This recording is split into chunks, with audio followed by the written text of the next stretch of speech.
My son, I had a condominium, nice condominium in Amarillo, Texas. He said, "Dad, Mom, if y'all would like to live out here, I'll just let you have this condominium." So the wife and I discussed it, and we decided we'd just go out there and try it out. And so we loaded the truck and the trailer down with enough to set up housekeeping.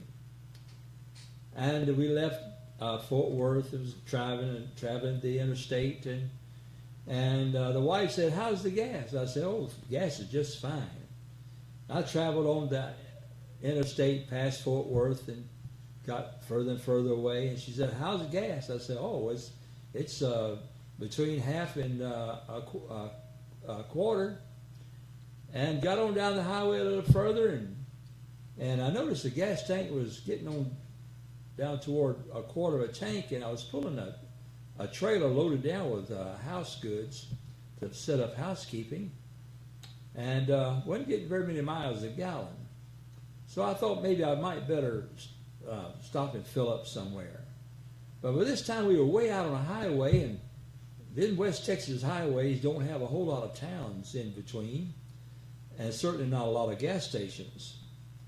And so we traveled the interstate, and I kept watching the gas needle get down lower and lower, and it got down to almost to empty, and I began to sweat.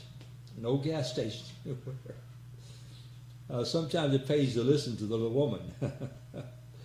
And so went on down a little further, and sure enough, my gas needle was down to empty, and pretty soon it down below empty, and still no gas station. And I was trying to conserve as much gas as I could. Finally, after the thing got down below empty, I saw way off in the distance a big sign, and I knew that I was approaching a gas station. Got off the exit ramp, and as soon as I got on the exit ramp, the engine died. I was out of gas. I was pulling this trailer and had a little momentum, and I kept going down the exit ramp, and it come to a stop sign, and the gas station was right across the road. I looked both ways, and was nothing coming, so I didn't worry about stopping, and I coasted into the gas station just barely before it come to a dead stop, and I was able to get gas.